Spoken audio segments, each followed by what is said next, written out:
Assalamualaikum warahmatullahi wabarakatuh. Perkenalkan, nama saya Siti Fauzia Rohmah, NPM 17141104. Saya mahasiswa jurusan Kehutanan, Fakultas Pertanian Universitas Lampung. Di sini saya akan mempresentasikan hasil kerja saya dengan tema metode ilmu sosial, tetapi lebih menjurus kepada penelitian sosial. Sebelum saya menjelaskan apa saja jenis-jenis dari metode penelitian sosial, saya akan menjelaskan pengertian dari metode ilmu atau penelitian sosial. Jadi, metode penelitian sosial merupakan cara yang sistematis untuk mengkaji fenomena sosial.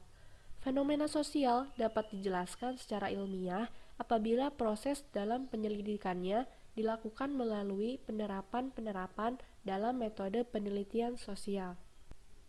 Selanjutnya, jenis metode ilmu sosial dibagi ke dalam dua kelas besar. Yang pertama, kualitatif, dan yang kedua, kuantitatif.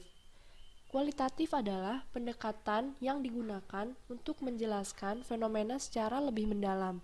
Pendekatan kualitatif bersifat induktif, artinya penelitian diawali dengan penelitian pendahuluan dan pengumpulan data serta diakhiri dengan pengambilan kesimpulan. Sedangkan metode kuantitatif adalah jenis metode yang memiliki sifat deduktif, artinya penelitian didahului dengan teori dan hipotesis yang matang baru diperoleh regenerasi empiris. Metode penelitian sosial kuantitatif menggunakan data numerik atau dalam bentuk angka. Sekalipun menggunakan wawancara terbuka, metode kuantitatif mengubah narasi ke dalam angka melalui proses kuantifikasi atau coding. Namun, dari kedua jenis metode penelitian sosial ini, terdapat metode penelitian sosial yang menggabungkan keduanya, yang disebut sebagai metode campuran. Untuk metode penelitian campuran akan dijelaskan di akhir presentasi. Di dalam metode kuantitatif, terdapat beberapa metode lainnya, seperti eksperimen, yaitu penelitian yang digunakan untuk menemukan hubungan baru atau hasil tertentu melalui serangkaian tindakan percobaan. Yang kedua, metode survei. Bentuk penelitian yang digunakan untuk memperoleh informasi tentang karakteristik, tindakan, dan pendapat yang mewakili populasi melalui kuesioner ataupun wawancara. Yang ketiga, eksploratif, atau bertujuan mengenal variabel tertentu dan suatu fenomena sosial yang ingin diketahui maknanya. Dan yang keempat, ada komparatif, bertujuan membandingkan dua variabel atau lebih yang muncul karena adanya variabel bebas. Dan masih banyak lagi metode dalam metode kuantitatif ini. Selanjutnya, metode kualitatif pun dibagi menjadi beberapa metode. Yang pertama, fenomenologi, yaitu penelitian yang berusaha menjelaskan suatu fenomena kejadian berdasarkan pemahaman atau hasil pemikiran informan atau juga objek penelitiannya. Yang kedua, metode deskriptif, penelitian yang berupaya memberikan gambaran secara lengkap mengenai suatu permasalahan sosial. Dan yang ketiga, studi kasus, penelitian yang bertujuan menjelaskan latar belakang dan gambaran suatu kasus sosial yang cenderung berbeda atau khusus dan tidak selalu ditemukan di tiap-tiap daerah atau waktu tertentu. Lalu yang selanjutnya, metode campuran. Metode campuran ini menggunakan metode penelitian kuantitatif dan kualitatif dalam beberapa kombinasi yang diteliti seperti studi atau serangkaian studi.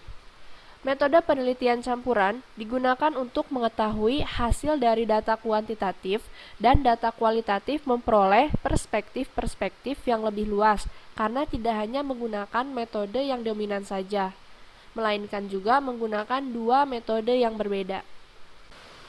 Di dalam menentukan hasil untuk metode campuran, terdapat beberapa cara untuk mengolah data. Yang pertama, transformasi data.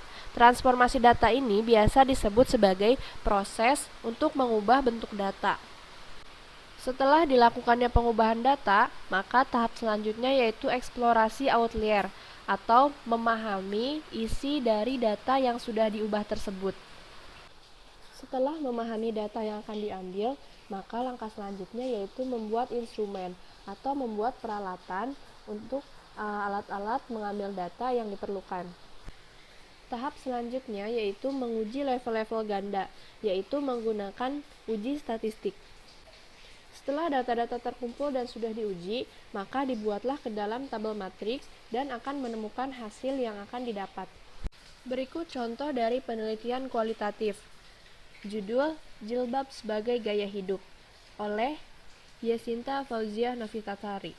Penelitian ini menggunakan bentuk penelitian deskriptif kualitatif, di mana peneliti berusaha menggali informasi sebanyak mungkin tentang persoalan menjadi topik penelitian dengan mengutamakan data-data verbal.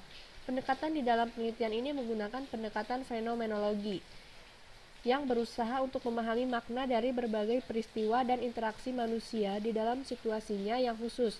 Data yang dikumpulkan dengan menggunakan metode wawancara, dokumentasi, dan observasi. Selanjutnya, contoh penelitian kuantitatif. Saya mengambil judul Pengaruh Bimbingan Karir dan Pola Asuh Orang Tua terhadap Kemandirian Siswa dalam Memilih Karir pada kelas 11 jurusan Teknik Instalasi Tenaga Listrik SMK Negeri 1 Sedayu oleh Ahmad Yusron. Penelitian ini termasuk penelitian survei. Lalu, menggunakan pendekatan penelitian ini termasuk ke dalam penelitian survei. Lalu selanjutnya, menentukan paradigma penelitian.